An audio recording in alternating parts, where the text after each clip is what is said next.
tense. Tense would be an understatement. First, my parents act all strange and then pretend like nothing's happened. Then Lewis keeps staring at me all day with this stupid expression on his face. And Ray fakes some gastro thing, I don't know, to get out of detention. And leaves me alone with the high school SWAT team. Well, maybe you're just overreacting. Robin, are you okay? My life is freaking out and you're just, like, standing there.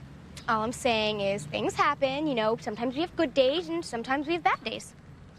Okay, I'm just gonna go home, pretend like this day never happened, and maybe by then the real Robin will have come back. Alex, wait. Look, I'm sorry, you were right. That is really messed up. I just don't want to make you feel any worse. I mean, I thought maybe if I was optimistic and remained calm, things wouldn't seem so bad. Oh, man, for a minute there I was really worried. What are you doing? I'm sorry, Alex, but this is bigger than the both of us. Hurry! She's over here!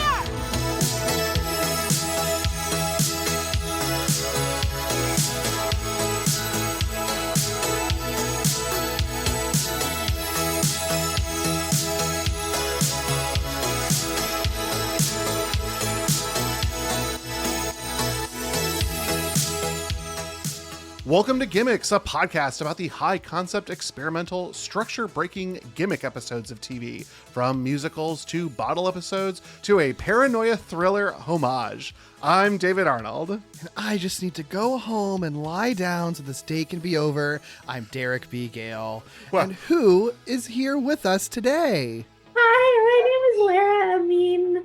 I am a writer. I am a novelist, published short fiction writer, sort of aspiring TV writer, and I write a lot about disability representation and queer representation in media and novels and film and TV. And I'm a sensitivity and authenticity reader, which basically means I read manuscripts to ensure accuracy for disability representation for publishing companies. It's a very important job, and all that fun stuff. And I teach online classes on writing, on fiction writing, and hopefully someday screenwriting, TV writing. Lara, we are so happy to have you. And before we jump in to the focus of this episode, we want to talk a little bit about how we got connected with Lara, because Lara reached out to Derek and I after the now famous True Calling episode that we did, because Lara, you're a True Calling superfan. Is this accurate information? Yeah, it is very accurate information. I love True Calling so much. Like, it's definitely one of the major shows that made me a writer. And I feel like if you ask any millennial TV writer, like, what made them a writer, they'll say, like, X-Files, Buffy, like, stuff. And that's fine. Like, I love Buffy and stuff, but True Calling was such a special show to me because it was the first show, and especially with the episode that you guys did, it was the first show that I saw that had a character go to grad school and like try to succeed in grad school while balancing her calling. And like, you never see shows that do that. You see them in high school, you see them in college, but you never see a character go to grad school. And I remember thinking, like, in the back of my mind, like, I never wanted to go to medical school, but I do kind of credit. I remember telling like one of my best friends recently, like, I do kind of credit True Calling for like going towards my PhD, because I was like, well, you just never see it, and it's really cool to like see how a character balances all that with supernatural, you know, abilities and stuff. And I love the True Jack enemies to lovers that introduced me to like, oh, I want to see more. Like, I want to see more of that. And like, I wrote so much fanfic about it. Like, that was like my introduction to like writing disabled characters in fanfic and in my own stories. Like, I know a lot of queer people, you know, do that too, but that was like my introduction to like, I wrote my first disabled character in fanfic from that show. And I still write her sometimes, but like, that was the reason I went on to write scripts for, you know, TV and stuff. And it's so funny that you guys mentioned on the True Calling episode, you mentioned Medium, and Medium was the first spec script. No, that's so cool. To Jason Priestley guest starred in an episode of Medium, and I got so inspired by that I couldn't write a spec for True Calling because it was too old, and it was like 2009 at the time, and I was like trying to get like find my way into TV writing, and I saw him on that show, and I was like, oh, I can write a spec script for Medium. Sure. I mean, it's terrible, but you got to start somewhere. I still sometimes write fanfic for True Calling, like, because that was kind of my life at the time. As a teenager, I was balancing like school and physical therapy and all this stuff because I'm disabled. It just really resonated with me more than Buffy did, and so it was really important. So when I heard you guys did this episode, I was like, I need to get on this podcast. And I was really, really glad you guys did it. And I was like, well, they haven't done Alex Mack yet, and I have this experience, and I'm probably like one of the luckiest 90s kids to have had it. It's all connected for me. So Yeah. glad to have discovered both of you from the True Calling podcast. It made me cry. And then I connected with one of the writers from True Calling. I reached out to him, and I wrote him a letter, and then he wrote me back, and he said he was going to share my letter with the showrunners. And it had been like 20 years, and I'm just like, it's fine. Like, that's what TV like is for. Like, if I could make someone feel that way, then I've done my job. That's incredible. Yeah, and so like everyone could tell that we had to get Lara on to have a conversation, but it was too soon to talk True Calling again. Derek, it's too soon. We have to wait a little bit longer. Sorry. But you pitched The Secret World of Alex Mack. And so today we are talking about The Secret World of Alex Mack with the episode 24 Hours. Yes. If you are not familiar with The Secret World of Alex Mack, which if you're like me and David, it's not The Secret Life of Alex Mack. I swear to God, it's like do it. Mandela effect thing, because I always want to say Secret Life of Alex Mack for some reason. Oh, we're going to do it, Derek. I feel bad in advance. The Secret World of Alex Mack is a children's single-cam science fiction TV series that aired on Nickelodeon from October 1994 to January 1998 for 78 episodes across 4 seasons. The series is about the title character Alex's life after being exposed to a top secret chemical, which gives her all sorts of special powers and a super wild assortment of powers that we'll talk about.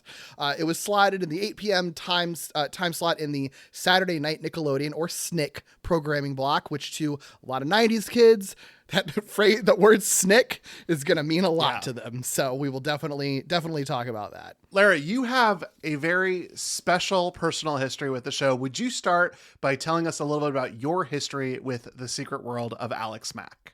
Yeah, I love talking about this. So I'm going to start a little bit before that. So I was granted a wish from the Starlight Foundation, and the Starlight Foundation is an organization like Make-A-Wish that grants kids with disabilities and chronic illnesses wishes, like kids and teenagers up to 18, and like anything they want. And so originally my wish was not to meet Larisa or anything to do with Alex Mack.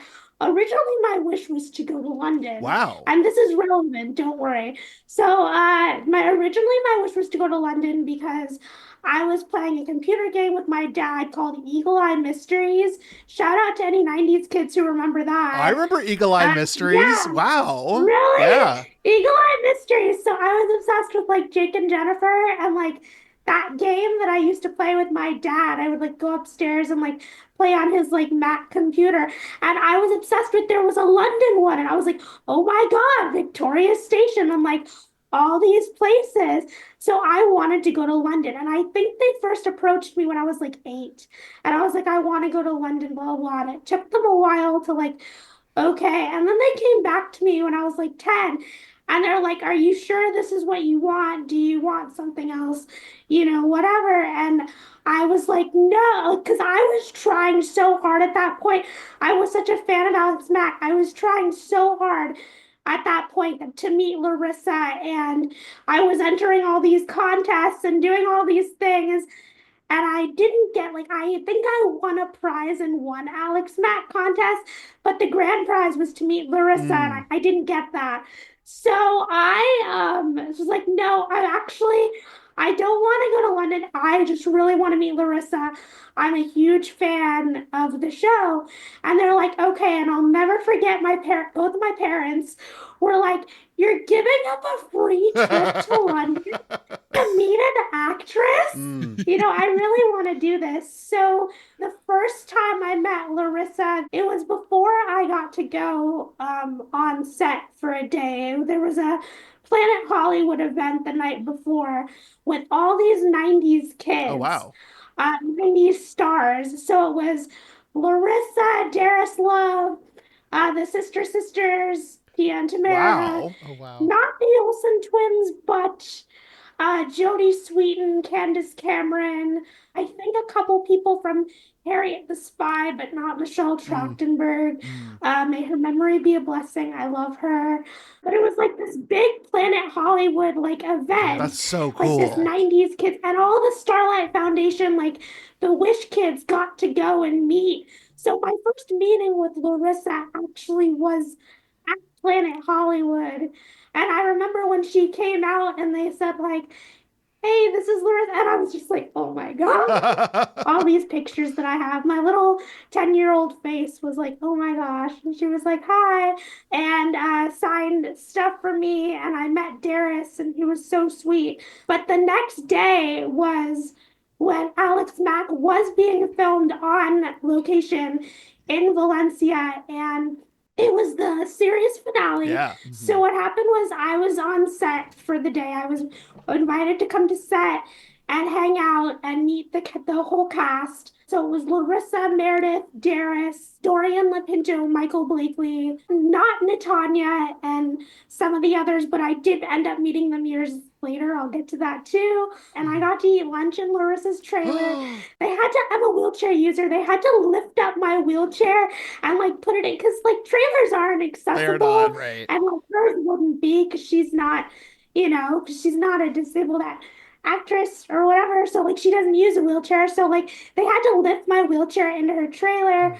And I ate lunch with her and I got to ask her questions. And then like when she didn't have time for the questions because she was filming, her mom answered a lot of the questions. That's cool. So that was really cool. And just spending the day on set with them, and I'll never forget, I was just hanging out watching them film, and Larissa and Tommy Lynch, the creator, comes up to me and they're like, we have a surprise for you. And Tommy actually put me behind the camera in the series finale. So the scenes that I filmed were Alex and Ray walking down the steps at the very end where they're like, where Alex is like, are you still gonna hang out with me without the powers? And then when Annie comes up and in the taxi cab and gets out of the car. And then when we were pulling up, when my parents and I were pulling up, they were filming the scene from Paradise Regained where the chemical plant people were taking the parents away.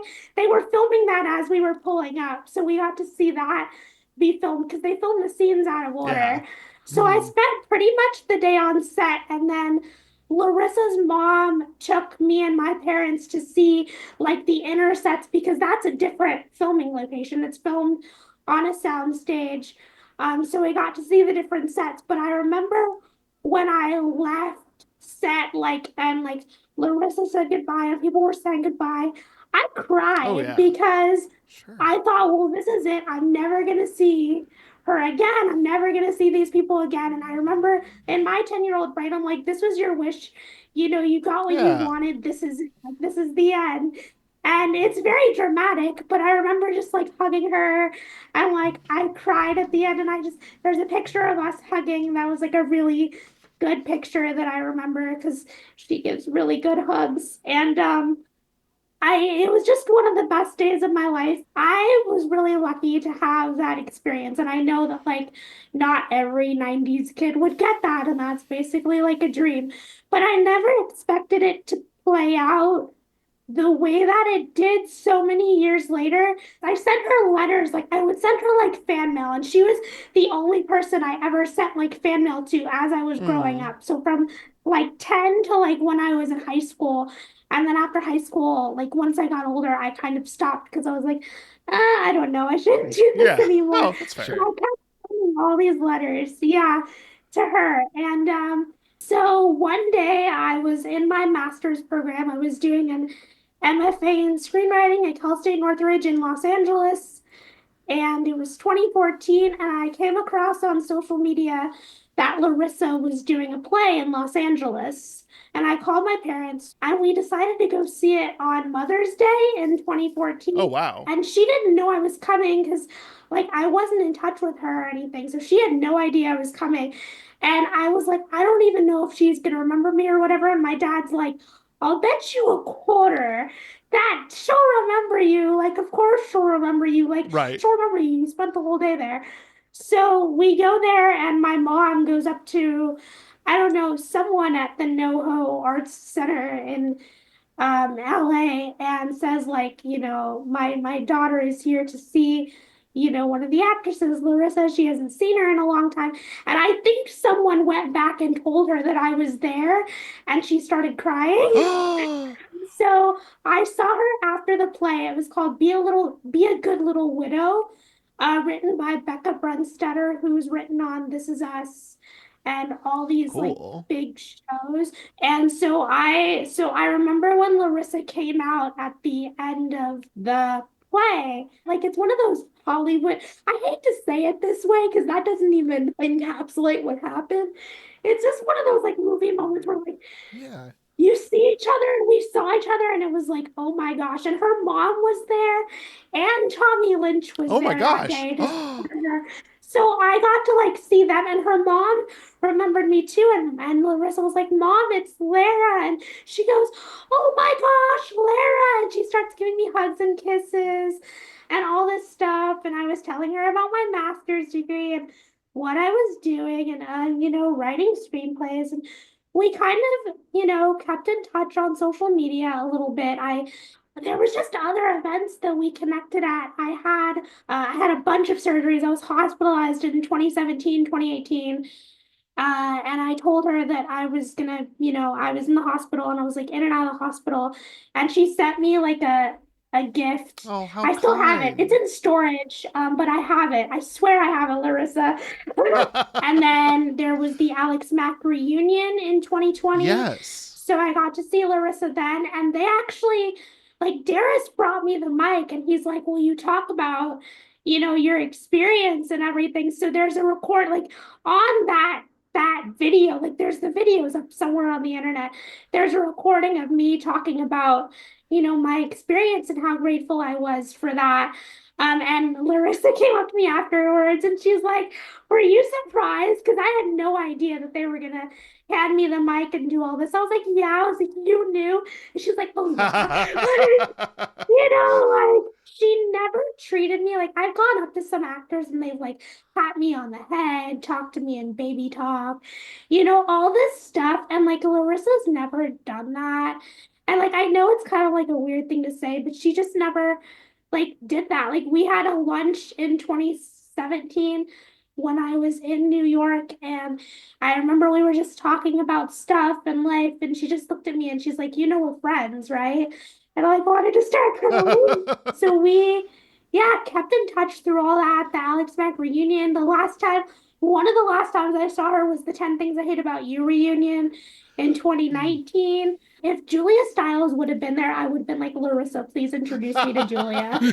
That has been like the Lara Larisa lore for so many years. But I just remember like telling her, like, I'm gonna write a part for you in my dissertation script. I had worked really hard to even like get to be able to do that because academia, It's hard. social science academia isn't very friendly to us creative types. So to even like get to write a script and adapt it into a novel was like this big deal. Yeah. So when I finally got to like doing the actual dissertation and come to casting, I remember texting her and being like, I don't have a big part for you, but I have a small part. Would you still be willing to do that? And she's like, yeah, of course. And just having her at my dissertation was so, like, it was such a full circle Yeah. moment to have her there and to have Tommy there. Larisa and Tommy were both there. To have them both there was really amazing, and I never thought it would happen. Like I had like dreamed of it happening. It was really cool. She stayed for the whole thing. I'm really glad she got to be a part of that. I think I made her cry this time because I did dedicate, my dissertation, part of my dissertation to Larisa and Tommy. So my friends were like, "Yeah, I think you made her cry a little bit." I was like, "Well, it's about time because she's made me cry so many times." Tommy and I keep in touch now too.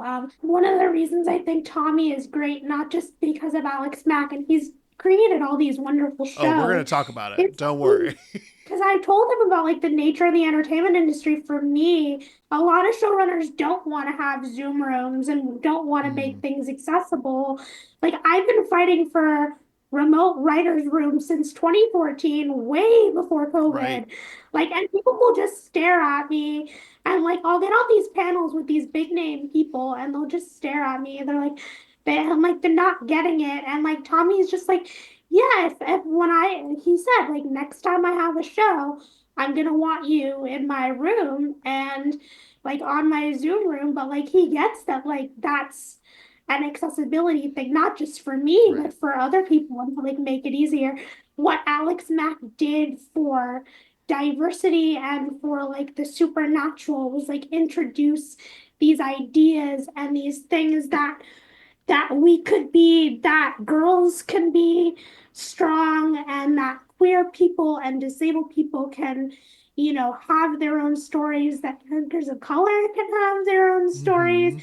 It was just so ahead of its time. Totally agree. I often think about, if I had made that, what if I had made that wish to go to London? Because I remember when Larisa came up to me at the Alex Mack reunion, she comes up to me and my mom and she's like, "So aren't you glad you decided not to go to London?" I don't know.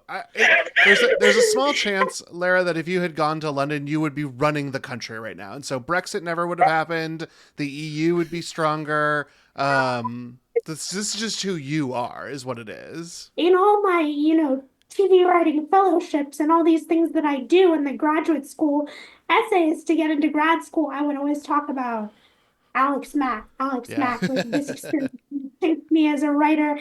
And I really feel like it's owed to like 90s kids of our generation that like it was important and it is important and we need media like this. The Secret World of Alex Mack will return in a moment. Come one, come all, and see Nickelodeon's most spectacular sensation. From teenager to some kind of goo, and back to teen again, she's Alex Mack. Be amazed by the dauntless paper fetch, the out-of-my-way zap away. Over here! Even the wow, she's incredible dangling discus. Wow, she's incredible. See the no-handed veggie spin, the 3.2-mile tee-off, and watch as she faces her greatest challenge yet. 8th grade, The Secret World of Alex Mack, tonight at 8/7 Central, only on Nickelodeon. Now that Alex's secret is out, There's a lot of people that know. Everyone knows. Alex. Everyone knows. watch what happens to her world. Tune in to part 2 of a very special Secret World of Alex Mack. Next, only on Nick. And now, back to the Secret World of Alex Mack on Nick. I've had some fans when they find out that I've done like at the reunion and stuff, I had some fans reach out to me and like ask a little more intrusive questions, and I'm like, no, like back away, like don't use me to get to like my friends, like they're my friends, I'm gonna protect them, and I'm protecting myself, and like I think it's really hard for people to like know boundaries, and I always get like these people come up to me and they'll like want to pat me on the head or like ask me really intrusive questions, and I know what that's like. So because I know what that's like, I know that like people's privacy, it needs to be like protected, because I know what it's like that when people ask me stuff, like it's really invasive. And like I had someone ask me, like I was in an elevator in Barnes and Noble a few years ago, and someone just comes up to me and she's like, "Excuse me, did you have a stroke?" Oh my and gosh. I was like, no. No, but I'm a professional sensitivity reader. If you'd like me to vet your dialogue from here on out, hand them a card. I know that's a long story, but that's kind of the story. It changed my life. I'm very grateful. Yeah. I hope we get to create more things together. Yeah. I mean, it is really, I mean, like it's such a unique story because how many people can like get to share that. And then also like the fact that you were able to be part of the series finale of the show, like the fact that the timing worked out in that way. Cause like if it had been a little bit later, then the show would have wrapped and you wouldn't have been able to, have that experience. So like the way that all worked out is so perfect. It really was. If it had been a little later, I wouldn't have even had that opportunity. Yeah. Or they would have had to like slot me in somewhere earlier and it wouldn't have been the series finale or something, So like that was really special. Yeah, for real. And I never expected to have and I never expected that to inspire me so much to pursue TV writing because I always wanted to write, but like that experience specifically inspired me. Like I hear people talk about their Make-A-Wish and Starlight experiences, but I don't often hear like follow-up of what happens after that because there's usually not a story after that. And I think that's what makes my story kind of like unique is that like the reconnection and the rekindling and having this opportunity years later because of that one experience when I was a kid. That's awesome. Well, we're going to give you an opportunity to hear what a normal person had as an experience with this who didn't have the unique one that you did. Because we have to follow up this conversation of the coolest way of engaging with this series with our experiences. Cool. So, yeah. Definitely great follow-up. This is what I got here. Like, I am so in awe of how cool this is. And yet I have to be like, well, I also really liked this series. Like everyone has their own connection to it. That's what makes it cool. Heck yeah. And I guess I'll get started in that, like, I think listeners to this podcast know I was a Clarissa girly, and when Clarissa ended, Alex Mack took Clarissa's spot. Sabrina told me to go watch her there. I did, and I watched what Nickelodeon had to offer in the 8 p.m. slot on Saturday nights, and I was instantly hooked on the series because cool CG, or semi-CG, as we'll talk about. The effects looked really cool. It was filling that need. I had a lot of fun with the plot. I have now rewatched like the first half of the first season in advance of this conversation. It was definitely for younger David and not modern David, but like that's what it was for. It was for David who watched Nickelodeon, and I had a blast with it. I watched it all the way through the season finale. I don't remember today's episode, as we'll talk about when we dive into it, but I think that's because the finale is such a big deal. Lara, you filmed these like super emotional scenes that stuck with me to the end, to the point that I was like, I kind of forgot that Meredith Bishop wasn't in half of season 4 because the like 2 or 3 seconds that she's in the finale is so emotionally impactful that like that stuck with me. And so I kind of forgot that she went to college. And this series is fantastic. I think it really resonated with me when it was later time for me to like do some queer analysis of things that I watched as a child and been like, I wonder if that was part of it. I think child has a big secret to keep, is able to tell their friends, isn't able to tell their parents, does kind of write itself as a queer experience. And so I think I've met a lot of other like gay and lesbian and queer fans of this series. Derek, is that? I have too. Okay, I was wondering if like this resonated for you. Were you watching Snick when this was on? So I was more of a Cartoon Network kid during this point in the 90s. So I saw this show, but I wasn't following it consistently. But I knew it, and I thought it was cool that it was like, oh, that's a girl with like T-1000 powers. That's neat. But I didn't follow it consistently or anything like that. I didn't follow it consistently. So honestly, it was actually kind of surprising for me going back and then like learning like, oh, they did like legit like story arcs and stuff, and like there is a resolution to the finale. Like, I didn't know that because I didn't watch it. I wasn't watching consistently, but it was the kind of thing that I knew existed and was cool. And if I ever caught it on TV, I thought it was cool. But it was just it just wasn't one that I was watching religiously. But it is one that I have heard the same story David, of like people having had their queer awakening from this show, or it's like they graduate from Alex Mack into Buffy and then into just like genre stuff in general. Like this is kind of foundational for a lot of kids who are growing up in the 90s to just get into genre television, and especially genre television and media in general, with like strong women at the center of it. Like this was sort of that beginning point for a lot of people, from my understanding. Things that I do appreciate now, like lots of wild takes on this series. There are like a handful of things we could have done for gimmicks. I love the one that we're doing because it does the most weird camera stuff, which, you know, I'm very excited about.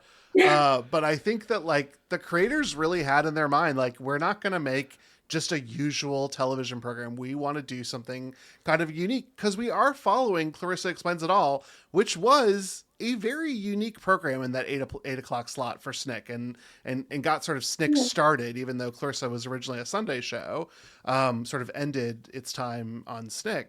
And I think that like when we talk about Ken and Thomas, Ken Lippman and Thomas Lynch, I think we've got to talk about that these guys really did have in their minds the desire to do something that was very unique to them. And even being a single cam versus a multicam sitcom was a big swing for Nickelodeon at this time. And I think that the network was willing to take those risks as well. And like, spoiler alert, it paid off. That's why there's 4 seasons of this. It's interesting that you bring up like single camera sitcom, because to me that's a drama. Like, I think that's why I watched it, because to me, like, even though like single camera sitcom stuff wasn't, you know, it wasn't really a big thing back then. Like, we have Community and stuff now. Like, multi-camera was a big thing back then, and it still is.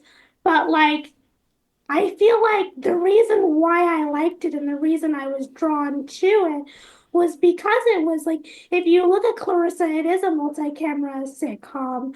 But if you look at Alex Mack, like, it feels like its own like half-hour supernatural drama. Yeah. Like, that, to me, that's what it felt like. It was way more dramatic. It had funny moments, but it wasn't a funny show overall. It was kind of pretty dark, because even watching this episode leading into the finale is about they're releasing a deadly chemical to the public, and with all these side effects. So they're talking about climate change. They're talking about a pandemic. I did listen to an interview with Lippman and Lynch, where they were like, well, essentially GC 161 is Ozempic. And I was like, wow. And I had to date check the video, because I'm not, usually when I do research for this podcast, I'm digging into the archives, and this one was from October of last year, and I was like, wow. I mean, I guess, yeah, the whole point of how the evil CEO lady, who probably also gave me some mommy things that I worked through later, she was like, well, what does America want? They want weight loss with no exercise or diet. That's how we'll market this. And I was like, well, yeah, I guess if you're evil, like that's a really good way to be evil. And she was evil. She was evil, mommy. Yeah, it's fascinating. I love how anti-corporation this show just is, like, at its core. It's so funny. So anti-corp. Like that had to have made an imprint on a lot of 90s kids too. Well, and I think it comes from the source, Derek. So let me talk about these two guys who made this. I'm going to start with Ken Lippman, and then we'll talk about Thomas Lynch. I don't know him well enough, Lara, to say Tommy, but I do know that he prefers Tommy. So I can't do it. I'll meet you one day, Mr. Lynch. So let's start with Ken Lippman. Ken started as a playwright in New York and Los Angeles. He writes a TV movie and then comes on to write for this program called Kins Incorporated, which is where he gets connected to Thomas Lynch. And that they sort of come up with the idea together to do The Secret World of Alex Mack. And that's like Ken Lippman's big break into television. But because he's got a theater background, the show remains grounded, even though it has special effects and she's got superpowers. They remain grounded on this very character level, which a lot of people who have written both contemporary reviews, because The Secret World of Alex Mack was in like the New York Times. Like, this was a huge success. Cited these relationships that Alex had with her friends, with her family, I think primarily with her sister and her best friend, Ray. Lippman stays around in Nickelodeon through the early 2000s, working on shows, and then writes a couple entries in the very popular Me, Eloise animated program. He's kind of hard to track for a little while. But then in 2013, he gets a gig with Amazon, and he is now the head of U.S. scripted production for Amazon. So everything that is produced in the United States goes through Ken Littman. He is quoted as saying, "There are people at Amazon who are intimidated by me, not because I'm their boss, but because I wrote The Secret World of Alex Mack." I am obsessed with the fact that like hysterical. You're not afraid of your boss because he could fire you. You're not afraid of like Jeff Bezos, who is you should have like rightful reason to be afraid of. You're afraid of this guy because he wrote for a series that helped shape your life, and that's so neat. I just liked that. Yeah, that's so funny. In his media interviews, he is surprisingly candid about criticisms of how Amazon works as a production house. Citing that the way we did television back in the 90s was a lot more successful than over-noting creators to death. I mean, I'm sure like if you think about like this show, you know, if it were attempted to be made today through the current, you know, the way the studio system is, like a lot of the things that made this show such a hit like wouldn't have been allowed to happen. The kind of miracle of this show is that like it takes some weird swings in its premise, and that's what made it so successful. Larry, you mentioned this, like you went up to Valencia. Part of the reason they didn't get a lot of network notes, Derek, is because they were up in Valencia. It was too far for an executive to drive. That's funny. And so sometimes they'd be like, meh, we're just not going to do whatever note we got. And they would never get called on it because there was like nobody breathing down their neck. So they did it for budget reasons so they could spend more money on CG. Season 1. By season 3, it's solid. It's funny watching, if you watch like the pilot and then this episode and seeing how much better the liquid effects are between the pilot and this one. Like I was like I watched this one and then went back to the pilot afterwards and it was like, oh yikes. Wow. There were some growing pains early on. Yeah. They figured it out eventually, but wow. It was not the T-1000 in the pilot. Yeah, no. All right. And then we get to Thomas Lynch. So he is a pretty prolific creator, so I will not be doing all of Lynch's credits here. But he had 2 big productions before The Secret World of Alex Mack. First was Kids Incorporated, which originally was made for syndication, then got picked up by the Disney Channel. This is notably a launching point for Mario Lopez, Jennifer Love Hewitt, and Fergie. Yes, Fergie of the Black Eyed Peas in her own solo band career. But I think for our purposes, Kids Incorporated is how Ken and Tommy get together.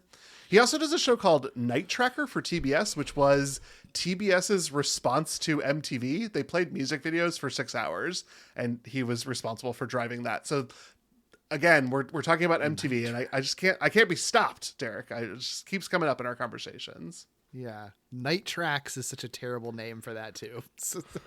Well, it was at night. I don't know what to tell you. Midnight to 6. Yeah. Then it's The Secret Life. It's The Secret World of Alex Mack. He said, I didn't want to do the same sitcom that they were doing at Disney. Kids deserve more. So he created this, and honestly, and I think Thomas Lynch is a genius, but he did also find a well with which to go back to, because he then iterates on this with future series that he creates.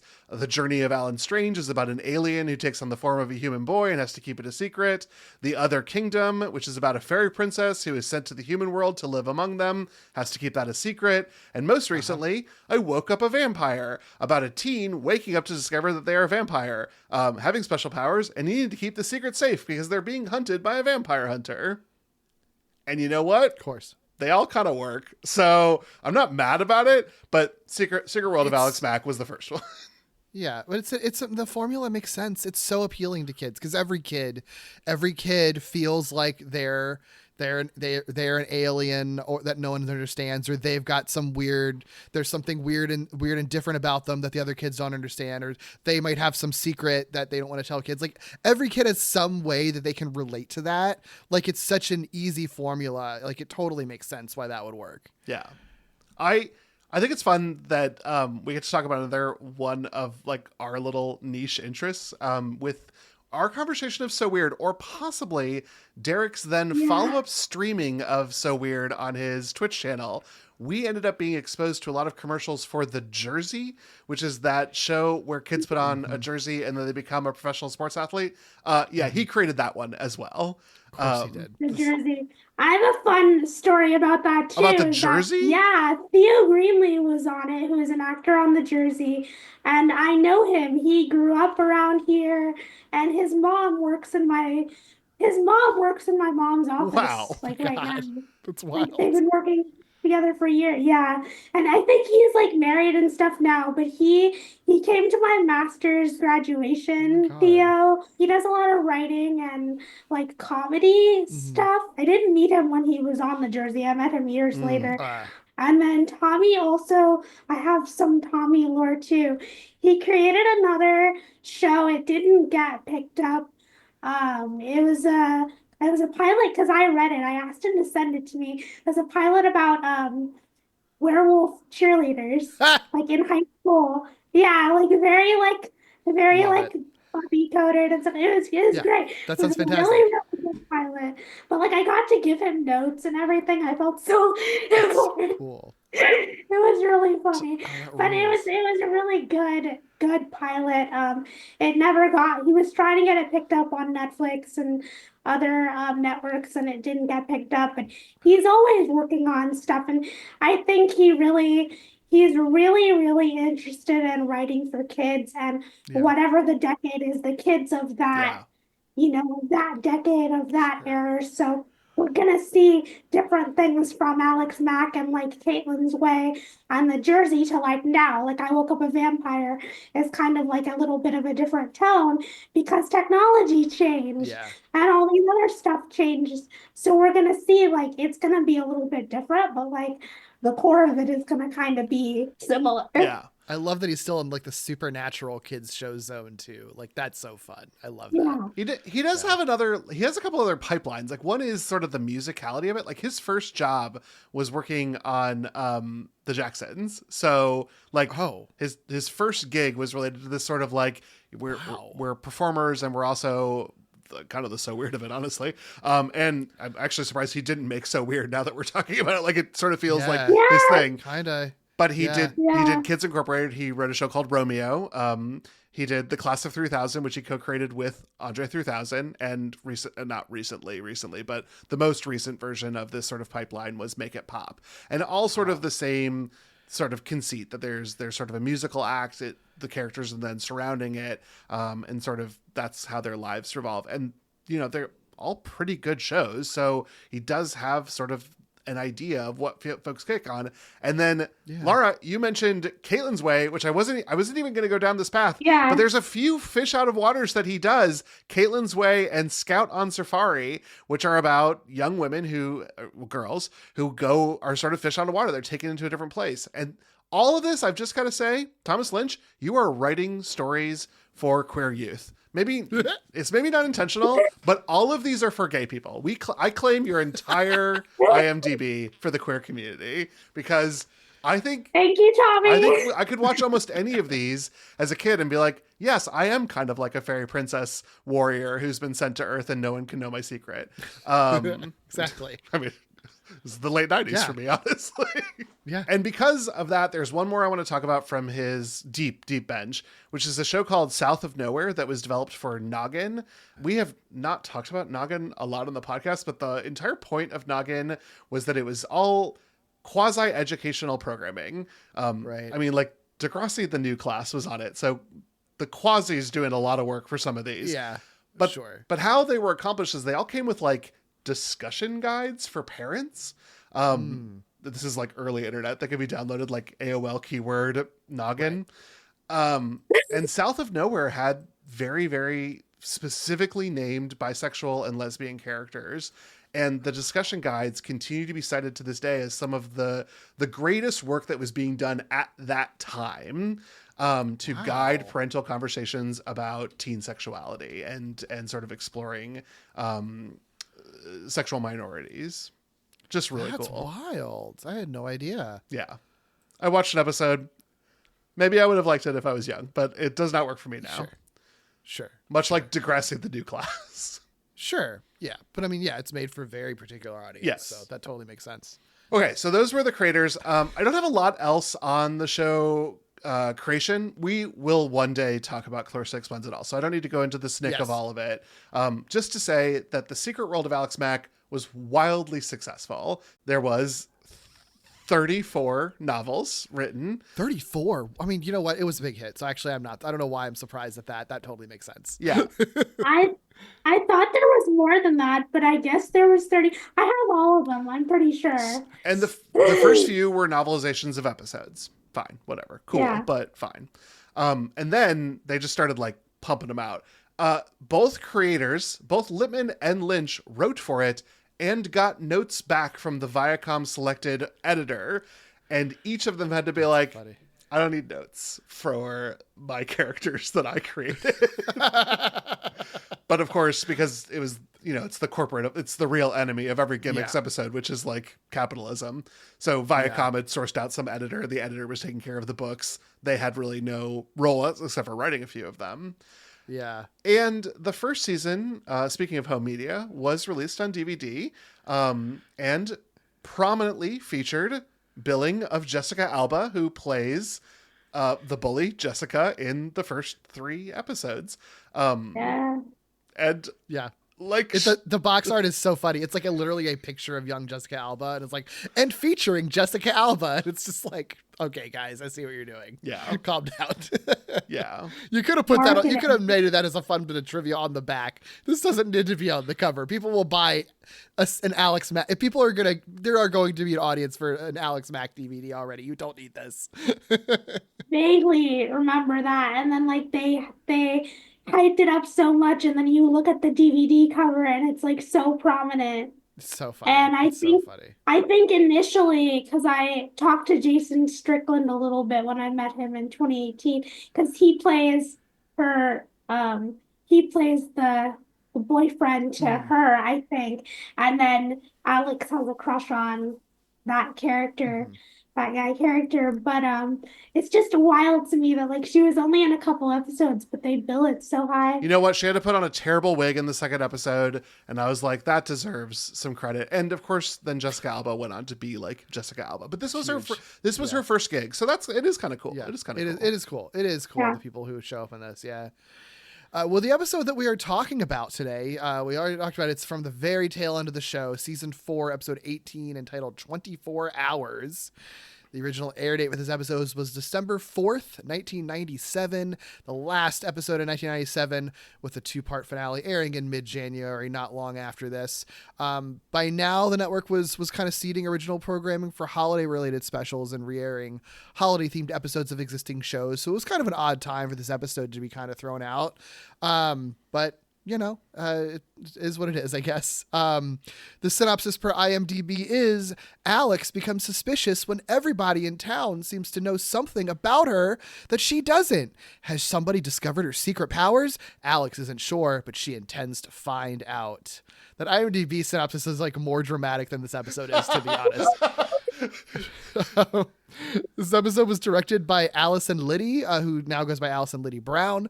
She directed 13 episodes of Alex Mack across all 4 seasons of the show. That was kind of her launching point. That was sort of the first big thing that she had done. Since then, she worked on a few of Lynch's follow-up shows, but she's pretty prolific as a working director. Like, she's on tons of genre stuff, a lot of network stuff, like 83 separate shows, a lot of stuff that I've watched, and a lot of us recognize stuff like the 4400, one of my favorite shows ever, the Twilight Zone. I'm assuming that's which version would that be? Would that be the 80s? Nope. 2000. Is it the Forrest Whitaker one? Yes, it was the Forrest Whitaker one. It was after, all I remember from the date stamp on this, because this episode of 24 Hours is a little Twilight Zone-y. And I was like, was this after she was on Twilight Zone? But her Twilight Zone direction was after this. And so it just feels Twilight Zone-y because it's kind of a paranoid thriller, like that's the reason why. But also like Bones, Grey's Anatomy, Hawaii Five-0, Chuck, Roswell, like a lot of stuff that do kind of feel in the same zone. Like there's definitely audience crossover among many of those things. So it totally makes sense to be in that area. This one is written by Matt Dearborn. From season 2 forward, he's the co-producer on the series and is credited with writing 17 episodes and directing 3 of them. He has some previous writing experience on podcast faves, Erie, Indiana, and Sliders. Heck yeah. Don't take a shot every time we say the word Sliders, because we'll be talking CGI and stuff. There's a lot of crossover of Alex Mack and Sliders. He was on season 3 episode Desert Storm. Not a good one, bad episode. Yeah, well, you can't win them all. Sorry. And he wrote an episode for David favorite, Parker Lewis Can't Lose. His episode was also not memorable to me, but I do love Parker Lewis Can't Lose. He goes on to create Even Stevens and Wild. Zeke and Luther. So we... Oh, wow. I didn't know that. We have to hold him responsible for that kid. What's his name? I've forgotten his name. Shia LaBeouf. Yeah, Shia LaBeouf. But also Christy Carlson Romano, who is a blessing upon this world. That's true. So That's true. It's fine. Apparently, he got his start after a friend dared him to try out for a role on the series TV 101, where he is the janitor, and he was a good writer, so he just wrote episodes of TV 101, which is kind of fun. He is the program director for the Southeast Asia International Film Festival. He recently started the Golden Lampshade Awards to recognize online comedians and comedy content creators with fewer than 1 million followers. Like, he continues to sort of invest and try to make more community out there. And I think that's what you should do when you were successful. Nice, yeah. And then we've got the cast. Okay, Larisa Oleynik plays Alex Mack. This is her first major role. It's not the first thing she was ever in, but it is her biggest first role. Sure. And according to everyone's memory on this, but then everyone says they can't really remember, she was the first person who read. And that usually is like the kiss of death. But I guess when you're Larisa and you nail it, you nail it. And she continues on the series. She is very successful. She does a lot more television, but I think if you don't know her as Alex Mack, you probably know her as Bianca from 10 Things I Hate About You, where she is starring as the love interest for Joseph Gordon-Levitt. They are the Petruchio and Bianca from the play Taming of the Shrew. One of the good, I mean, I feel like she's one of the good stories with child actors where like they like are good as child actors and then but always are like very sensible about things, seem to have like a good parents and like just go on to be good actors as adults. Like, yeah. Like, you know, like so many horror stories for child actors, and like she seems to be like a really it's nice to see a good story for those. Yeah. It's cool also because we talked about, like, I remember in our conversations that we would have, like, oh, who do you keep in touch with and stuff. And she would talk about, like, the people she would keep in touch with, like, from Babysitter's Club and from, like, 10 Things, all this stuff. And, like, just how, you know, things have evolved and how you grow up and how stuff. And it's really cool to, like, see her. She does, you know, play a mom in these two recent shows, in The Healing Powers of Dude, which is an awesome show with disability representation. And she plays a mom to a boy with social anxiety disorder. And then she went back to Nickelodeon and played a mom on Aaron and Aaron. You know, she said she likes playing mom. It's funny too, because the character I had her play in my dissertation was a neuroscientist. And yeah, it was a neuroscientist, and she nailed all my, and I had to do a lot of research for that because I decided that neuroscience was one of my like ADHD hyperfixations or something at the time. So like I had this neuroscience character, and it was like the only character that was like around her age. She got all my neuroscience lingo and stuff. I was so proud. You gave your friend Technobabble? Wow. Yeah, it was really awesome. I had a lot of like high stuff for one page of dialogue, but I'm really proud of her. My favorite roles from her, though, which aren't talked about very much, is the roles that she's done in theater for Be a Good Little Widow, the play in 2014, and then like Miss Lily Gets Boned, which was a play in 2019 that she did. I just really liked seeing her in theater. It's a really cool experience because theater is so intimate. And like you're just there, and it's the actors in the audience, and you're seeing like live theater, and that's really cool. And I'm really glad that like, you know, that we get to be a part of each other's lives. And like I know that like Alex Mack is like what she's known for, but then also like I remember a friend after I did my dissertation, she saw my dissertation live and she goes, "How did you get the actors from Mad Men to be in your dissertation?" Yeah. Honestly, her adult recurring work is no joke. Like her stint on Mad Men, Pretty Little Liars. She's even had a pretty long stretch on Hawaii Five-O that folks might know her from. I know that I'm not watching Hawaii Five-O, but I think a lot of people do. So that like people might recognize her from that. She even did some voice work, which I was a little surprised for because she is such a talented, not that a talented actor can't do voice work, but like she's good with physicality. Right, stuff, exactly. I feel like. Yeah. It would be a little bit like Melissa Joan Hart doing for doing voice work, just because like, again, there's so much physicality. And she plays Icy, Farragonda, and Marion on 109 of 110 episodes of Winx Club, a Nickelodeon animation about fairy warriors that stars most of the child stars from Nickelodeon of the 90s and the early 2000s, including like Kiki Palmer is on it. Like it's actually like I wanted to watch an episode and I couldn't find it anywhere.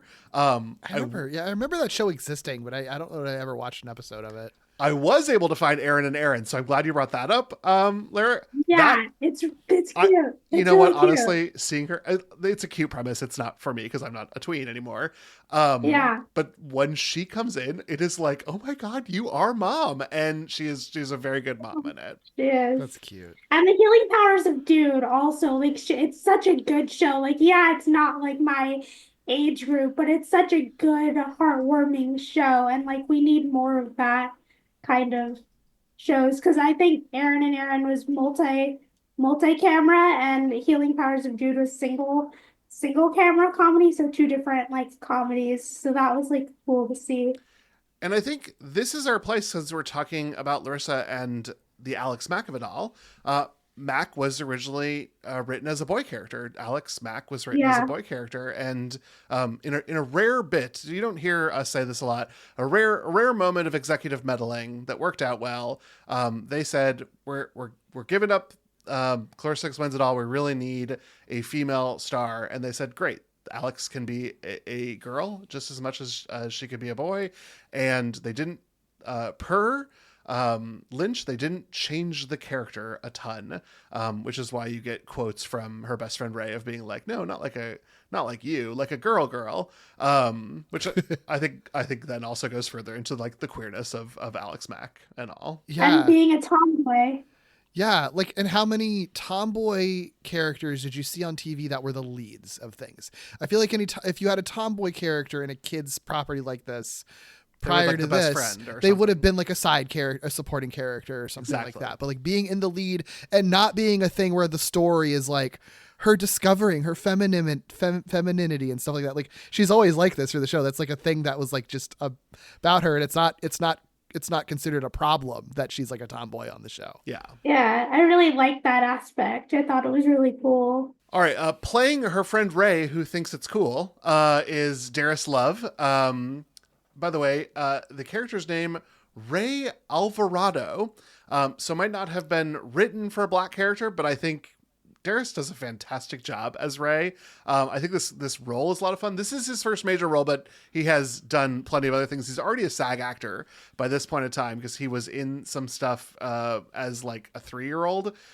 He was in one of the big Just Say No commercials at age 7, child abuse.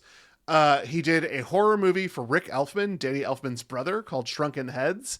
But then because he had done a Black history play at his school that had garnered so much attention because of the wonderful children who were doing in the play, Nickelodeon decided to come to that school and audition everyone there. Darius Love had already auditioned for the role of Ray through his agent, but the producers did not remember him when this happened. So he just read it again, and they were like, wow, you learned these lines really fast. And he was like, yep, I learned lines really fast, even though he had memorized them for an audition he had done a couple weeks prior. But you know what? Funny. He got the part. That's so funny. He went on to be a guest actor on quite a few shows, including Buffy the Vampire Slayer. He's the guy in Willow's dorm who is dressed up in a furry costume on the Halloween episode Fear Itself. He was one of Gunn's old gang in 2 episodes of Angel. And then he's done a ton of other things, ER, The Shield, the CSI. He starts to worry that he's drawing too many gang roles, and he steps away from acting. He forms a production company, Bigger Picture Productions, and they focus primarily around YouTube content and making music videos. Just to call out, she's not in this episode, but Meredith Bishop as Alex's sister Annie. She's in the opening credits of the episode, but she's not in this episode because she'd left for college, and then comes back for the finale. You've already talked about it, but just to give her a call out, this was kind of her biggest role. She's been in a handful of other TV episodes as a guest actress, so you've probably seen her in like stuff like Scrubs, Felicity, Agents of S.H.I.E.L.D., and of course Sliders. It was the time. This is season 4 episode. I didn't even write it down, Derek. Sorry. Oh, The Dying Fields. That episode is also really bad. They were only in bad episodes of Sliders, unfortunately. Well, a lot of the art department was in good episodes of Slider. Good. We have Michael Blakely as George. That's Alex's father. This is kind of his biggest role, which is wild because I think he does a good job as like bumbling dad. He's really funny. I'm surprised he didn't do more. But mom, not new to acting when she shows up for Alex Mack. This is Dorian Lapinto. Her first gig was in the soap The Doctors, where she was in 255 episodes of 5,900 episodes. So not a ton in the series history, but she was the, I believe, it was hard to find information about The Doctors, which was, a medical soap, but I think she was the daughter of the original doctor who started everything at the hospital. Wow. Because that's how hospitals work. Just a doctor forms them. But this was The Secret World of Alex Mack was her only big recurring role. But her face might be memorable even if you're not familiar with The Secret World of Alex Mack, because she was in a pretty prolific 1999 Life cereal commercial as the mom.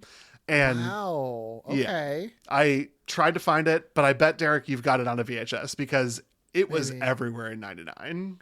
Because she looked really familiar to me. So maybe that's what I know her from. And she looks like she looks in Alex Mack on the Life commercial.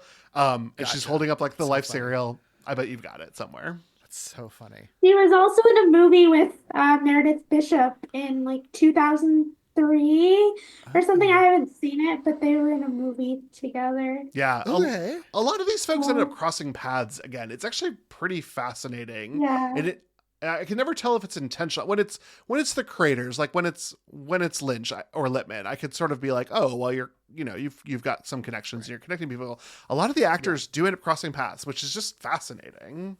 Yeah, that's really cool.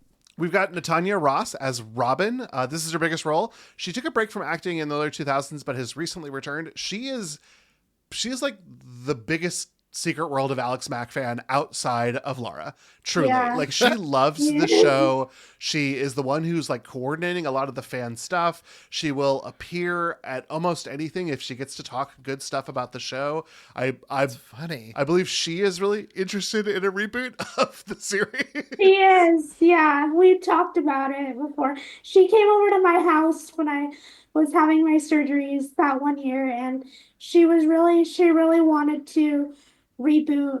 She's really interested in rebooting the show, so was working with Darius and Jason Strickland to do it. I don't know everything about it or if it's gonna happen, but she was really trying to get it to go on and stuff, because they're like we want you as a writer, and we want you to come on. And I was like, I would do it depending on who's involved, but that stuff takes time and it takes, all this stuff. But she's really passionate about, she goes to different conventions and stuff. We don't keep in touch a lot as much anymore. Kind of sad. I really like her. She's so sweet.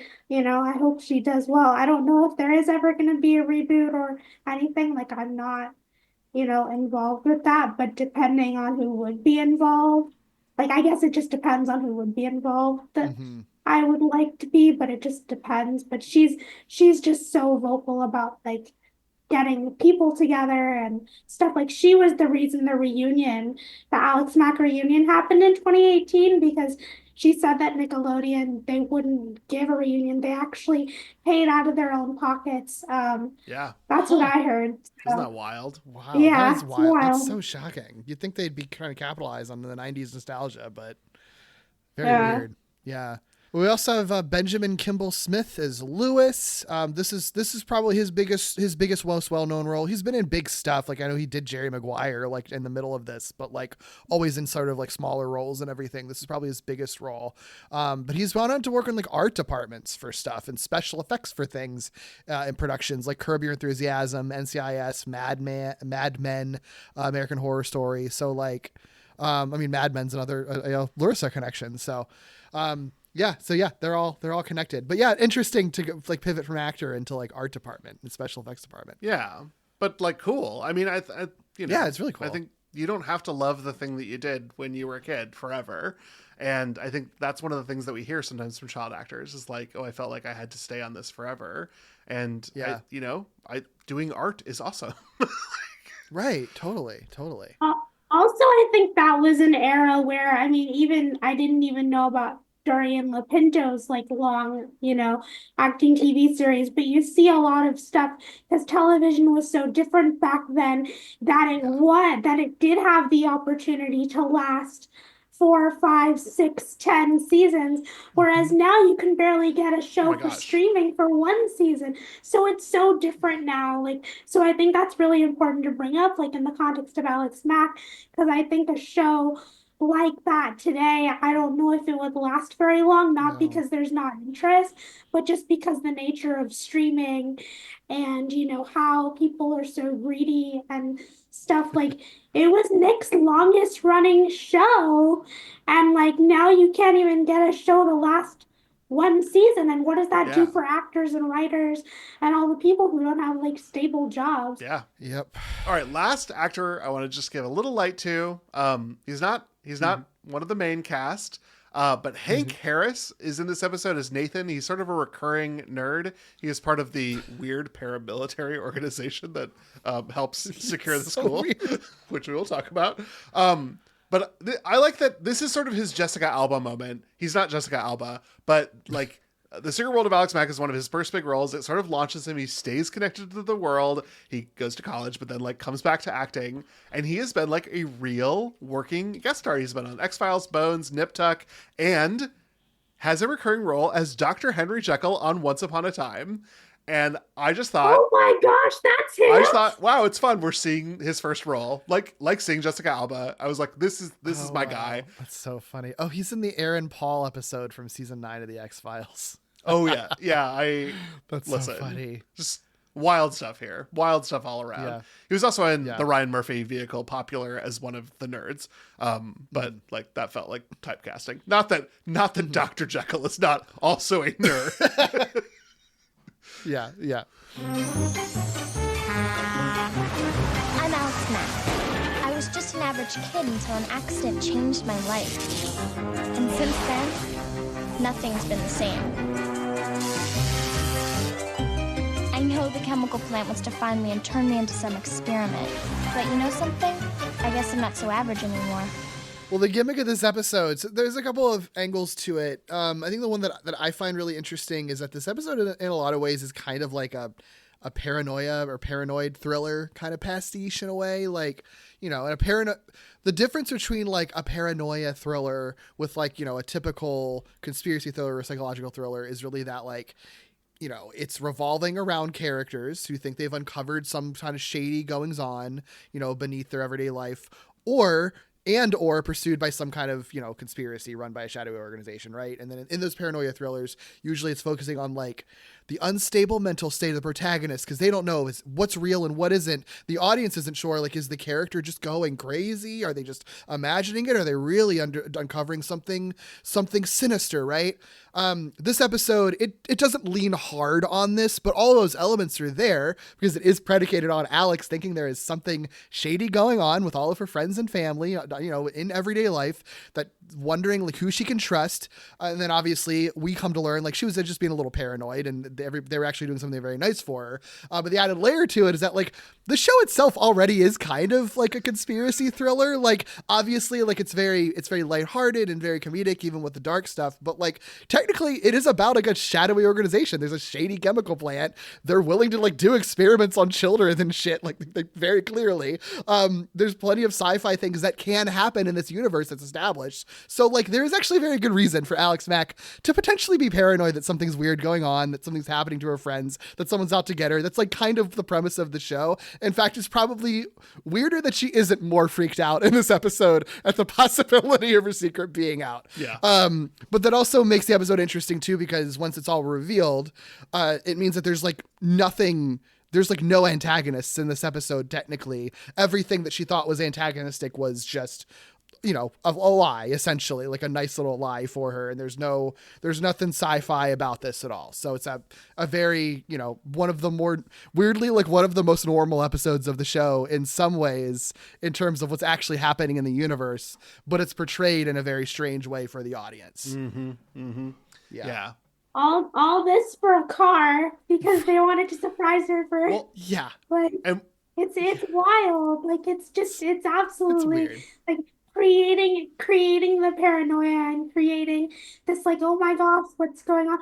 Which is so funny to me that this episode comes before the finale, because the finale is literally like Lewis is keeping the secret, and at the end he's like, see, I told you I could keep a secret.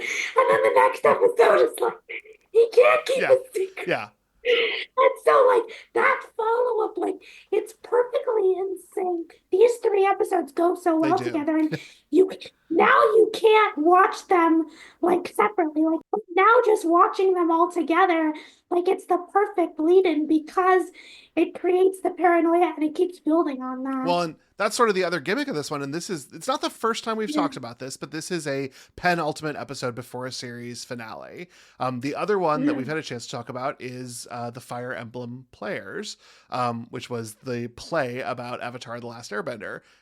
Now, both of these, I'm going to say the word penultimate, but they're before the last stretch of episodes. For Avatar: The Last Airbender, that was a stretch of 4. For The Secret World of Alex Mack, it is 2, but it still serves the same purpose, which is to sort of, what are some things that we can wrap up that are series long as we go into the series finale? And so obviously what we need to do is conclude the chemical plant and Alex's powers and the relationships that are part of all that. But there's also been a through line in these 4 seasons about Alex growing up and becoming a young woman. And season 4 in particular has been doing this sort of drive, or I'm learning to drive, I'm getting my driver's license. That's been a part of season 4. And so I think that it's actually really brilliant to end with like, we won a car from a raffle. I mean, that part's a little goofy because it's, kids show, but we'll talk about that. But yeah, like you won a car, a Jeep, no less. Like, yeah. First of all, I just need to pause real quick and just say, because I thought this was really funny. You referred to the Ember Island players from Avatar as the Fire Emblem players, which makes so much sense why you would make that flip. Because for a second I was like, were they really called the Fire Emblem players? But anyway, yeah, no, it is funny because it's just like, it is such a, I will say, I think with this episode, the entire time, I really was thinking they were leading up to a birthday party, surprise party thing, which is normally a thing that I don't like in TV shows when they do the whole, like, trying to convince someone that they've forgotten their birthday so then they can make the birthday party more surprising. Yeah. So I'm like, well, then you're just being mean. It's not a birthday party. It's not a birthday party in this episode. And in fact, I feel like they maybe kind of trick you into thinking that it is going to be a birthday party until the end. But it is still like making Alex feel miserable for a while, all for the sake of this surprise that the whole town isn't on for some reason. And it's just a car. It's just a new car. I don't really understand that. It's a little weird, but it's just to have a lighthearted little romp and have her have a moment of joy before the dramatic stuff in the finale. I get that. And there is some dramatic stuff. And like Lara said, there is this important reminder. This is not the first time we've been reminded of this, but it is the most recent, is that Lewis is really bad at secrets, which is why he's got to go play chess with Alex's dad, because otherwise he'll blow the lid off of things. So don't tell him your secrets, or that might be plot important in like 10 minutes or 5 minutes into the next episode, which drives the finale forward.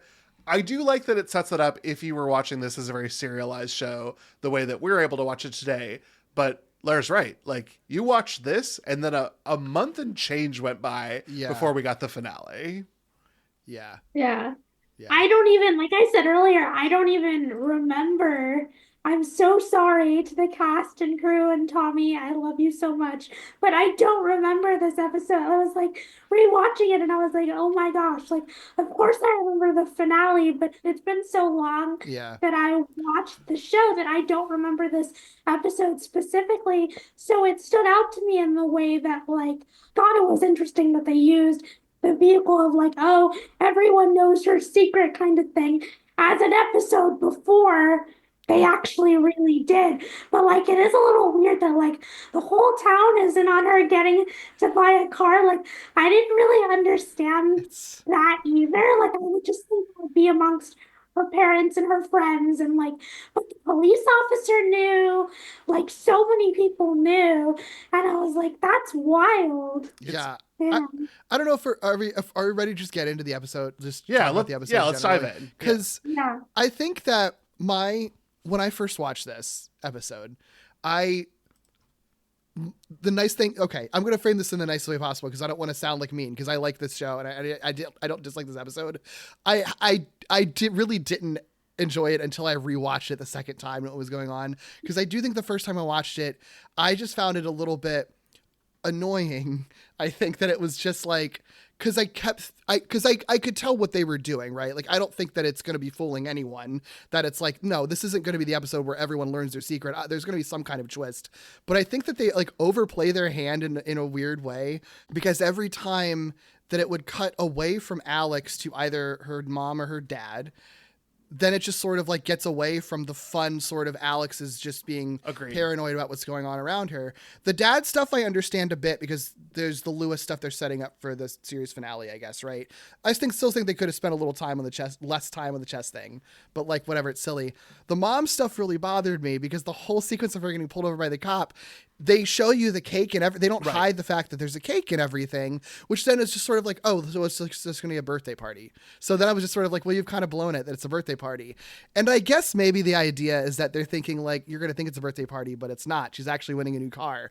But I'm like, but the new car thing is already so completely out of left field that like, you don't need a misdirect. Like, I think it should just be, you don't know why people are acting weird and you find out they're acting weird because it's a car.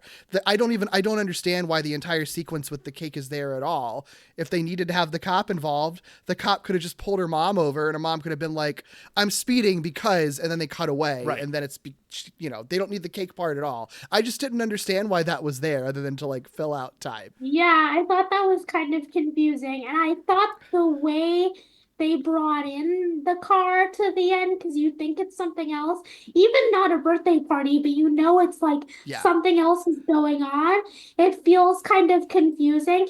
And I get that you're supposed to be confused because it's like, do they know about her secret? But it's not the finale yet, so probably not.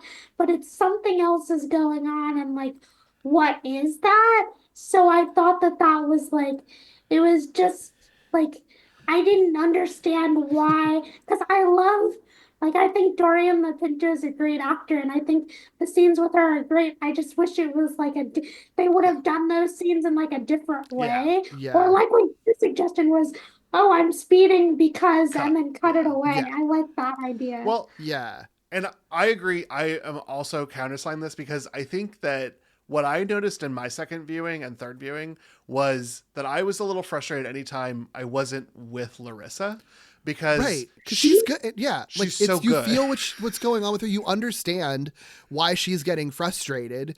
And like all the fun scenes are seeing how she's like misunderstanding what people are saying and how she's getting out of situations, just to run away, and then keep encountering this like invasion of the body snatchers type situation where every person she thinks is a friend is actually turning her in and turning her against her. Exactly. And she sells it with a facial expression. Like, she is acting just truly so good. And then, not that I think Dorian LaPinto is amazing, but like, the day actor for the police officer is like a goofy police officer. That's fine too. But it's just that that I'm not with Larisa. Like I need to be with who is the person from Invasion of the Body Snatchers? Barbara. I need to be with Barbara so that I'm getting sold the body snatchers of it all, and I need to be with Alex so I'm getting it in this world, and it's a little goofier and more fun, sure, but like I need to be with her. And anytime we went to the B or C plots, which I'm using very generously here, I didn't have time with Alex, and I needed Alex. I also thought what was interesting about that episode is like when we were with Alex, I was rewatching it yesterday, and I kind of thought when she escapes and she morphs, I thought, well, why doesn't she kind of just stay morphed? Because then she could, like, she does hear everything, but she also keeps reforming, right? So she gets caught by Nathan and gets caught by, Robin and like different people. I'm like, why doesn't she just stay more? I was wondering why she doesn't just stay morphed and then gets to spy on people's conversations. And that's how we're finding it out with the audience and with her, because she doesn't know, and the audience is also being withheld from this information, because sometimes in shows the audience knows more than the characters do, and sometimes the characters know more than the audience. So I feel like if she would have stayed morphed in some of those scenes, we would have been able to find out, like, not everything, but I'm almost like, why did she reform to like get caught? Because she kept getting caught. Like, not that I want her to be morphed forever, but I just thought, like, as a way for her to escape. Yeah, I think the issue that I kind of have with this episode is that I feel like because it doesn't, I think it's because it's trying to keep things so lighthearted with the Alex paranoia stuff. It doesn't really lean into her, how freaked out she theoretically could be. And then because of that, she just kind of treats it casually. So like you're saying, like, if she really was taking this seriously, she would be smarter about investigating and like morphing and trying to like eavesdrop on people more often. But instead of this episode, it's just sort of like they want to have fun with like everyone's acting weird and everyone's out to get her, but they also don't want her to be like that terrified or freaked out about it. So she'll just like unmorph and just like, well, I'm just going to casually walk down the street. Like, it's like, no, or you should be running afraid that like everyone knows that you have superpowers. You have to let me go. I need to go home. I need to lie down. I need this day to be over. You look terrible, Alex. I tell you, you don't have that glide in your stride and the dip in your hip that makes the other kids like you so much. Nathan, please, not now. Okay. All right, listen to me. I'm going to leave, and you're not going to tell Mr. Carrington or anyone else that you saw me go, okay? I really think he's up to something. All right. I don't know. And I'm of two minds, because I understand that they want this to be kind of a breather before the finale or whatever.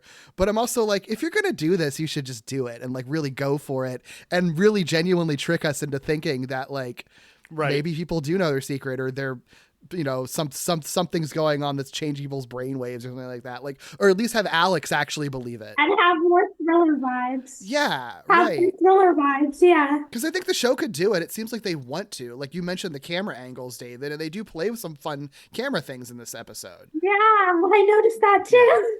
Even on the the B plot with the chess, like we're doing some like thriller camera angles, which they're used for comedy, which I think is fun. It is a kid's show. Like I loved seeing the giant pile of black pieces or white people, whichever were the pieces that Lewis was losing. Yeah, exactly. But where I wanted those was in Alex. And when Alex morphs and she's in the drain and we're shooting the camera up the drain, at the principal and one of the junior peacekeepers, Nathan, that is chef's kiss perfect, because they are just saying they're saying just not enough words to give away the truth. Like if that butter could have spread on the entire piece of toast, this would have been such a great filler penultimate before the finale episode, which is what this is. I feel like they could have cut that up too, because Nathan and those characters, even though those other characters don't have lines, they are the kind of characters to keep those kinds of secrets. So I feel like it could have been more of like an espionage, like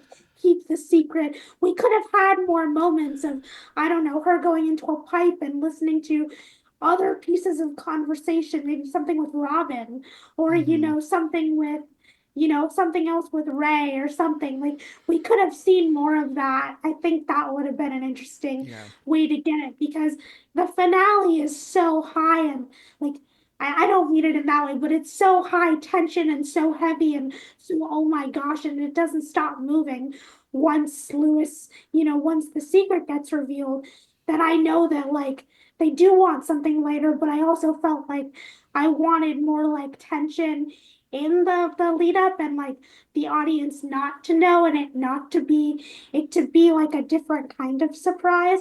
Not like a party, but like some other reveal.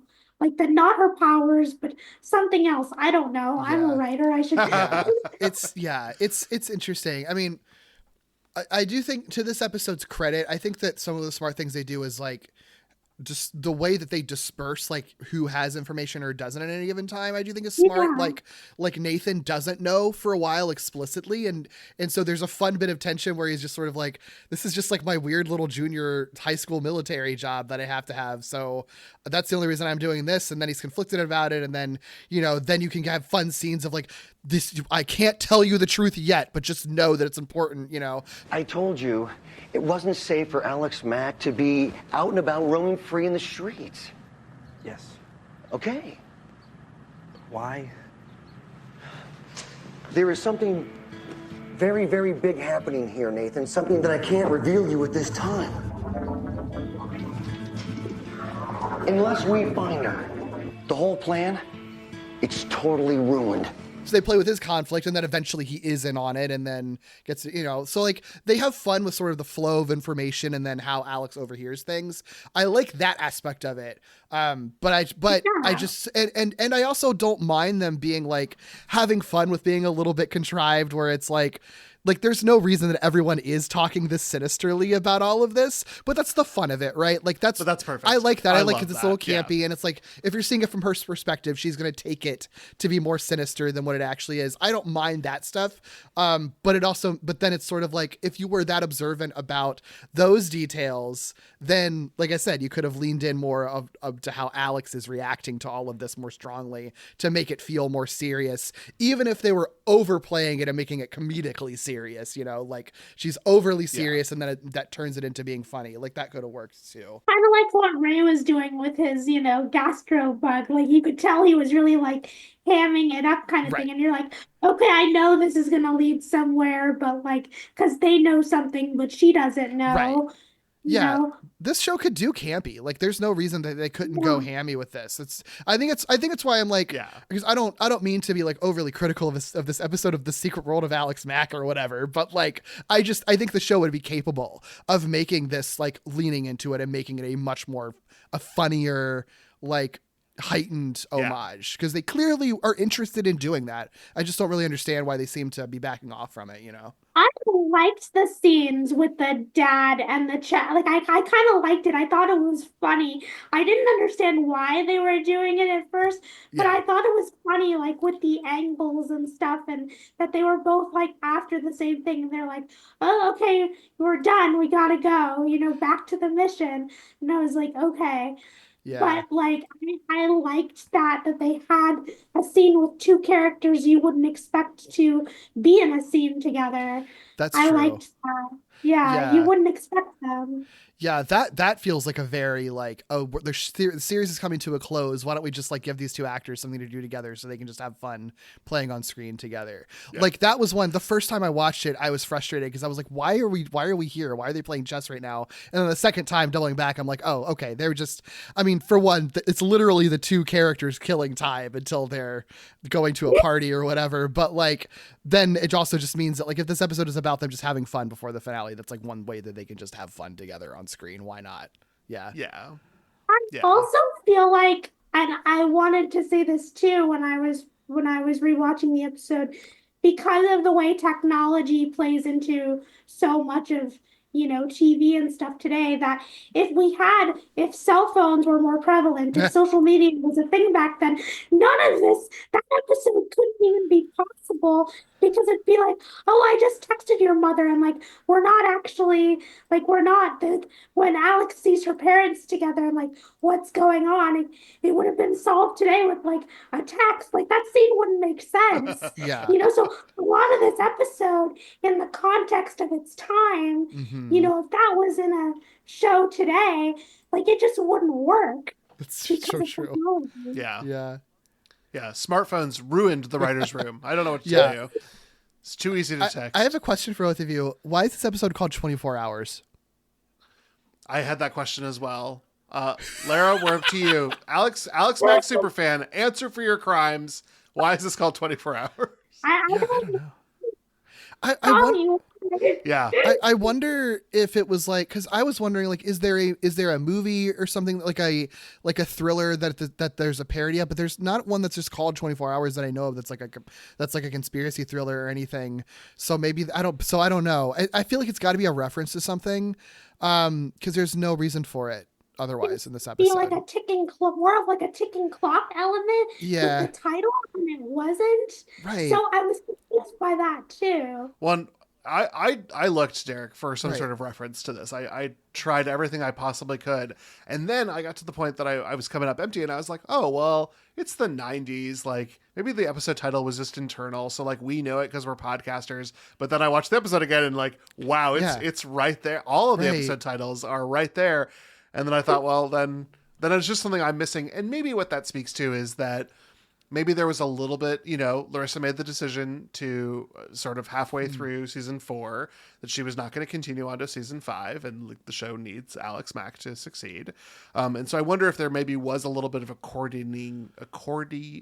I wonder if there's a little bit of scrunching here at the end of the season, and maybe the script got a little rushed. Maybe there was a design to have the time play a little bit more in it. And that's why we've got a little bit of extra padding going on here for these scenes.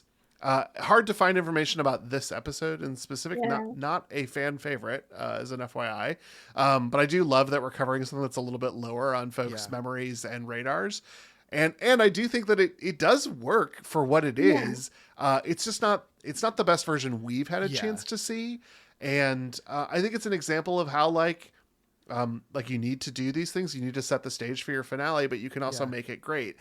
And with the scrunching, I wonder if the holiday of it all also conflicted that. Because if you thought like, oh, we've got till the end of the year to release these episodes. Oh no, it's going to be like Christmas and Hanukkah programming throughout pretty much all of December for Nickelodeon in this time of the late 90s. We're gonna have to wait till January. I don't know. There's some things that feel like but there's been nothing written about them. This hasn't come up in a lot of interviews. People are not using their one chance to ask a reunion panel, hey, remember 24 Hours? What was that about? Yeah, and I think also that like talking about like the time that it was set at, that like they already did a Christmas episode, so I don't see why they would have like done another one, No. So I was thinking like, why would they call it 24 Hours? Like it does have the tension, but it doesn't have the ticking clock element that you're looking for in an episode with that title. And like it doesn't really reflect like the time and stuff, the countdown time, even though we know that the finale happens in like the next episodes. Like I think it's fine like where it ended, because I might be a little controversial with this, because like the whole thing is like, do we think Alex took the antidote or whatever? And like I want to say no, because I mean, if you think about other shows, we talked about how like Alex Mack, just so weird, to Buffy, to True Calling, like that whole pipeline. Like if Buffy wasn't slaying vampires, like you had that episode was normal again, I think, where it's like, oh, Buffy woke up and like she's actually in an institution and it's not real. So like if you had Alex like and she took the antidote and she didn't have powers anymore, then like there's no show. So I think my theory is that like I don't know what this episode was doing specifically to the finale, but I think with the finale, like I don't think she took the antidote, because like that would be getting rid of a part of like herself. Like that's just my take on it. Like that's just a part of like herself, like the way Buffy slays vampires, True relives days and all that, or either that or her powers passed on to other people as she got older. It doesn't have to be her kids, but like other people, and they have the powers, but she didn't lose them by like taking a thing. That was kind of my take on it. But no, I have no idea why the episode was called that. Yeah. Called that by the title. But Yeah. that's just my take on. Yeah. I do think there's something interesting about this show too. That's just like, I think there is something really cool to its slice of lifeness that it explicitly isn't Alex fights a different superpowered kid every episode or something. Which I think, honestly, I think if the show had been made, years later, maybe that would because this was, this ends right before Buffy. Like this isn't like this is like a pre Smallville world and whatever. But I think that if it had been made maybe years later, maybe they would have been pushing to have like other superpowered kids or whatever. But I think part of the thing that makes the show special is that it is focused less on like Alex Mack, the superhero, fights supervillains, and more like, what if you're like a junior high and high school kid with superpowers and had to just figure out how to navigate your everyday life with that. And I do think that for one, that just makes it a bit unique into what a lot of superpowered stuff after the show does. But also does, I think, strengthen that sort of queer allegory, because it's sort of like there is something that makes Alex thought, like the whole logline of the show is like, thought I was average, but I'm actually not anymore. It's like, you think that you're just like every other kid, and then you discover something that like makes you so different. And it's like, it's a big stressor, and like, it's hard to keep those secrets from people. But then there's also like something really beautiful and amazing and special about being special like that. And I do think that you see that over the course of this show. And in this episode, it's like kind of a, hammering in on sort of like the downside to it is that you do feel paranoid about your secret getting out. But then if that aspect of it kind of gets resolved and your secret does get out, and the bad guys that were coming after you like aren't going to be coming after you anymore, then like you can just live your life with your cool powers, like there's no reason not to at that point. So which I don't know, I think it's kind of neat, and I do think that is only bolsters the sort of queer take on the show. Yeah, if you're queer and you have fond memories of the show, but you don't remember the finale, you sort of owe it to yourself to rewatch even just the last 5 minutes of the final episode, because it is that scene between Alex and her sister and Alex and her father sort of talking about what it means that this secret is out and who Alex will be after this. And then she looks at the antidote, and then it's the end of the series. Yeah. That's the end. And I filmed that scene with Alex and Ray and Alex and Annie. Wow. And that sister relationship is so important. I think it's so interesting because Larisa and I are both only children, and our names are actually very similar. Like if you look at like I was actually almost named Larisa and she was almost named Lara. Oh, wow. So Lara, she was named, I believe, after Dr. Zhivago, Julie Christie's, the film Dr. Zhivago, which I wasn't named.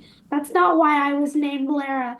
But I was almost named like Larisa, and she was almost named Lara. And if you look at the etymology of our names, it'll say Larisa, short form Lara or Lara. So like our names are very similar. So I've had people tell me that like maybe you were destined to meet each other, and like all this like weird stuff. Like it's just like these weird kinds of things. And we're both only children.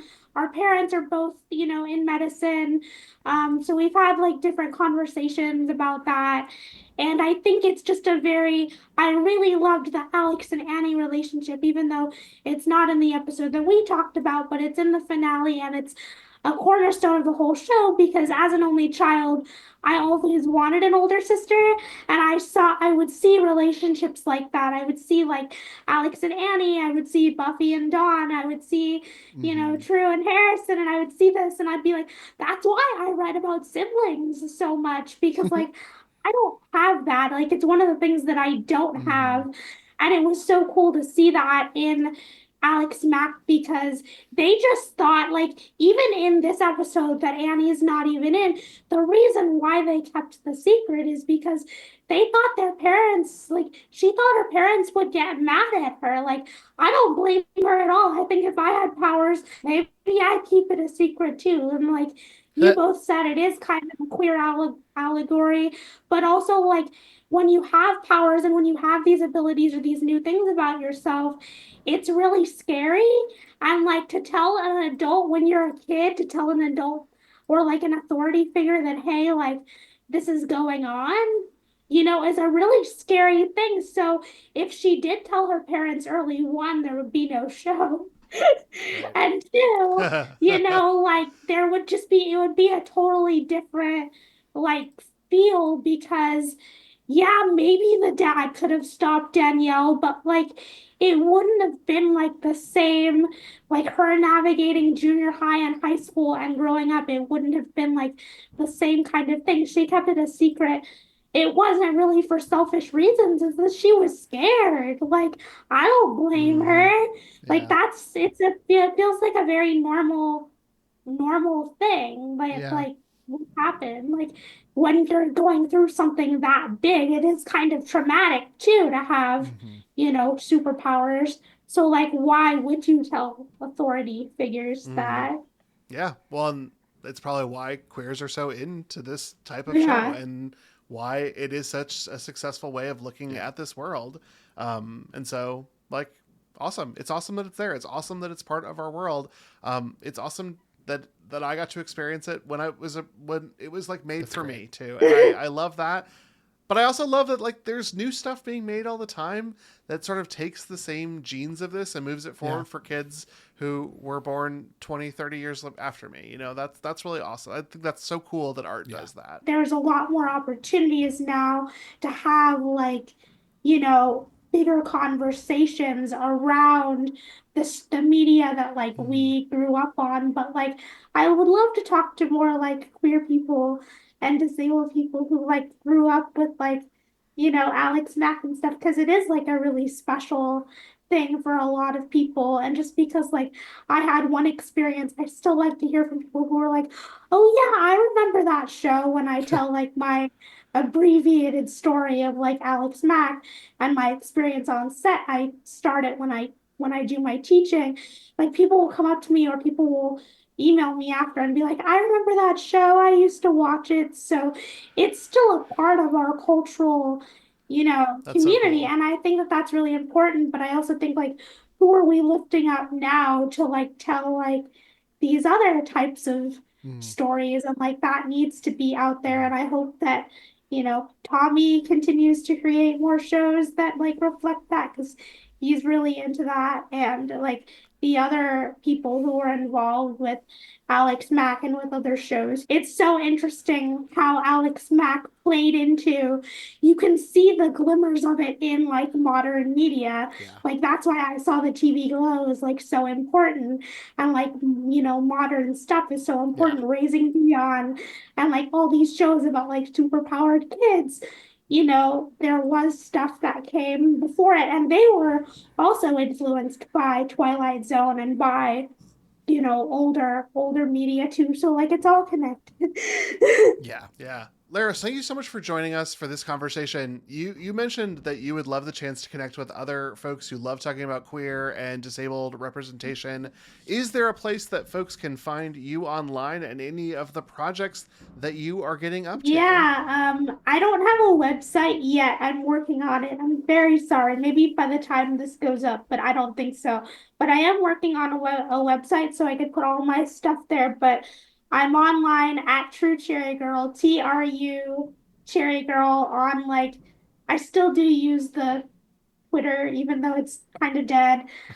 Blue Sky, Instagram, all the social medias is GRU Cherry Girl is my social media. And then I also have, I'm going to do a shameless plug for my book, which is, I'm part of an anthology called Being Ace. It's an anthology of queer, trans, and disabled stories of asexual love and connection, edited by my friend Madeline Dyer. And I have a short story in that book as a young adult thriller. And that was like my publishing debut, and I'm So cool. you Awesome. can find that on any media retailer, Amazon, Barnes and Noble. Support your local indies and use Bookshop. If you would like, if you're in the US, you can find it at um, like your local indie bookstore should carry it. I did sign a few copies at the Ripped Bodice in Los Angeles last year. I don't know if it's still there, but if you're there, go to the Ripped Bodice in LA. It's a really cute queer and romantic bookstore. It's so cute. I love it so much. But that's my big thing that's out. I'm gonna try. I've been querying my PhD dissertation novel because I want to try to get it published. I've been querying for 8 months now, and Ooh, no good bites yet, but we'll process. see. Yeah. Thank you. So that's what you can find from me. And if you just Google my name, like I have short stories and stuff around the internet and other podcasts that I've done around like disability and queer rep and like different stories and stuff like that.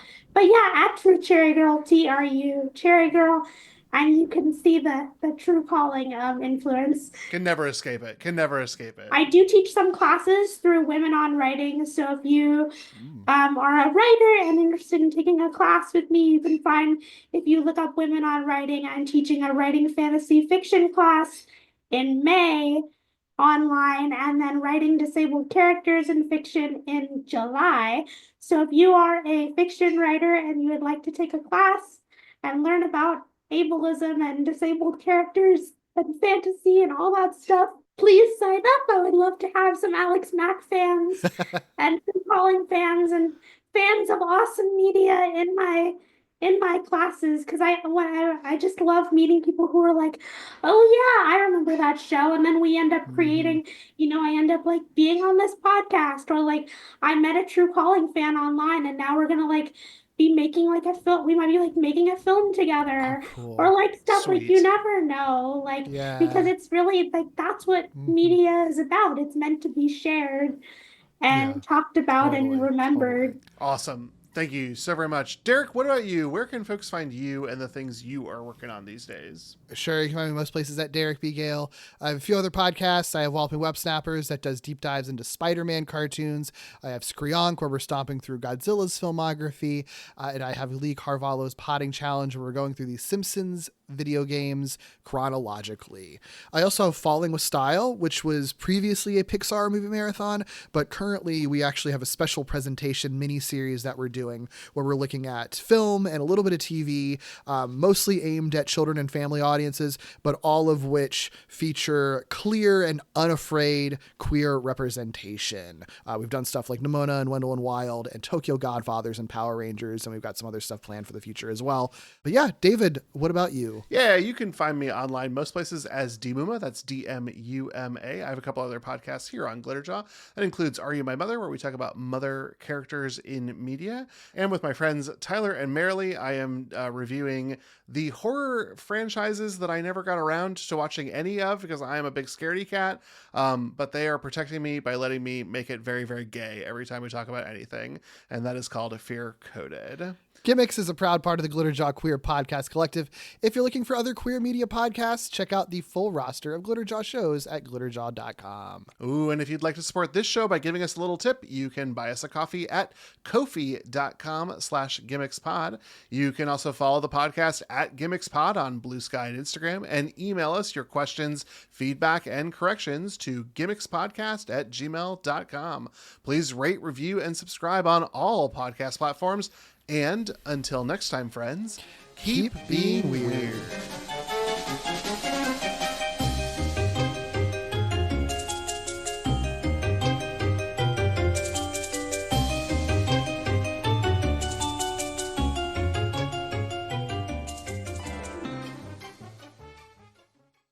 I need to go home. I need to lie down. I need this day to be over.